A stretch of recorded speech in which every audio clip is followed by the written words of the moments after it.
Mes chers compatriotes, notre nation se trouve une fois de plus confrontée à une menace qui vise son existence même, son identité, son unité, sa dignité et son honneur.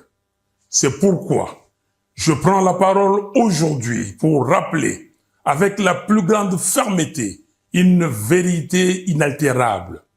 Aucun accord de prétendue intégration économique régionale ne peut être envisagé tant que la souveraineté et l'intégrité territoriale de la RDC sont bafouées.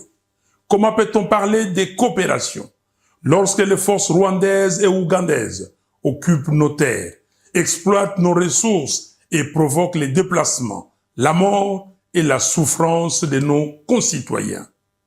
J'affirme haut et fort que l'accord cadre signé le samedi 15 novembre 2025 à Doha ne saurait constituer la base d'un accord de paix durable. Les discussions de Doha devaient se limiter à la mise en œuvre intégrale et sans complaisance de la résolution 2773 des Nations Unies et la définition des modalités du cessez-le-feu et non à la signature d'un accord d'abdication qui mettrait en péril l'avenir de nos enfants. Notre nation n'est pas à vendre. Notre souveraineté n'est pas négociable. Et l'intégration régionale ne peut se faire qu'entre États égaux, libres et respectueux des frontières.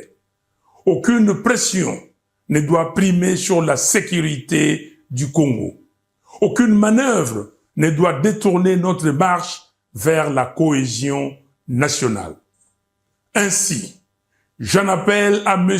Félix Tshisekedi et à tous les Congolais à œuvrer pour la cohésion nationale.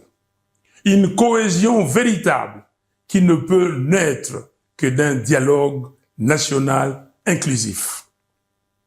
Monsieur Tshisekedi, au nom de notre peuple, meurtri mais toujours debout, je vous invite à convoquer sans délai le dialogue national.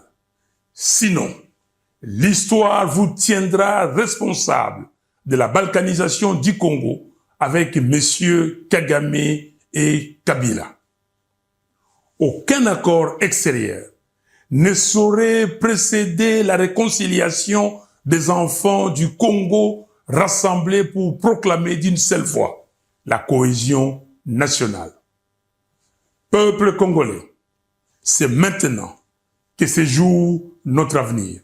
C'est maintenant que chacun doit s'élever pour défendre ce qui reste la valeur sacrée de notre histoire, l'intégrité territoriale du Congo. Jeunesse congolaise, vous qui êtes l'âme vive de la nation, l'heure n'est plus à la résignation, l'heure est à la vigilance, à la mobilisation, à l'engagement pour la défense du pays. Tenez-vous prêts. Un peuple uni ne sera jamais vaincu. Un Congo debout ne sera jamais balkanisé. Je vous remercie.